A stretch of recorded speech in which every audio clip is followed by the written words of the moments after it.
today we're going to be making an omelette. Something simple, but not so straightforward and a little bit scary for some people. So I thought I'd take you through how I make my perfect omelette.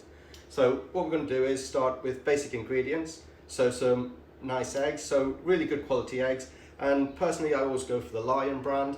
Lion brand is stamped there, and health inspectors have told us these are perfectly safe to eat after all the scares years ago with salmonella in eggs. So personal preference, Lion brand eggs, and these are bluebell eggs today.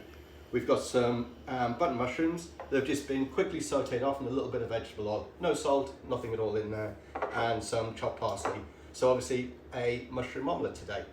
I've got a good quality non-stick Teflon pan, and it's on my induction, and I'm just going to turn that up to start warming up, ready to go. So let's get cracking.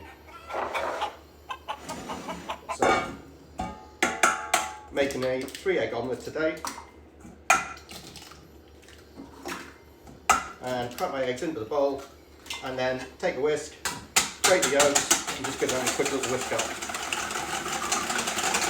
Make sure the yolks are kind of all emulsified in with the whites, and all ready to go. So now, I'm going to be using something that we call a Maurice, so it's kind of a high temperature spatula to make my omelette. Nothing metal in the pan there, so I don't want to scrape away that lovely Teflon coating.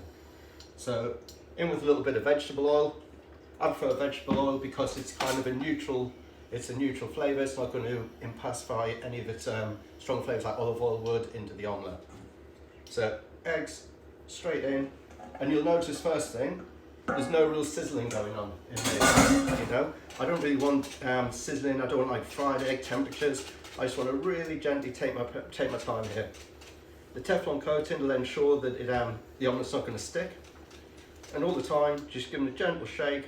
Bringing the edges in, and there we go. Again, just keep going, and you can see it's kind of getting that scrambled egg look in the middle. And what we're going to do in a second, we'll stop, and we'll fill all the holes up. And they're very, very wet still, but that's okay. So what's happening now, the bottom of the omelette's cooking nice and flat. The top's nice and wet still, so no, it's not overcooking. At this point, I'm going to add a little sprinkling of salt in there.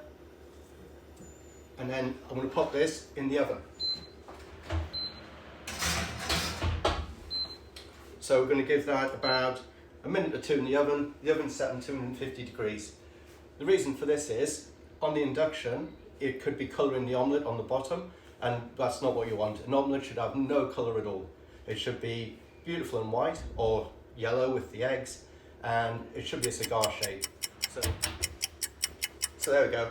There's our omelette out of the oven, and you can see now it's set on the bottom, but still wet on the top, which is perfect. Exactly what we're looking for. I'm going to go in with my mushrooms. A few mushrooms there, not too many, because it's going to make it difficult for ourselves to fold.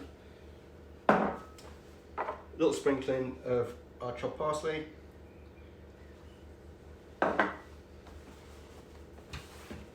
And we're about ready. So, nice clean plate, and this is a trick. First, you use your cloth, because you've got to put the pan out the oven. Loosen the edges, and then tip the pan, and just let it roll over. Pull the filling back, and again, over she goes. Pull it back, press it down, again underneath, and roll it over. And get to this stage, what we're going to do is going to go the pan this way. So my hand's this way round, cloth in it, pick it up, give it a little shake, and just gently, gently let it roll onto the plate. I'm going to just reshape it. A little bit of parsley to garnish. Now we have it. Perfect mushroom omelette.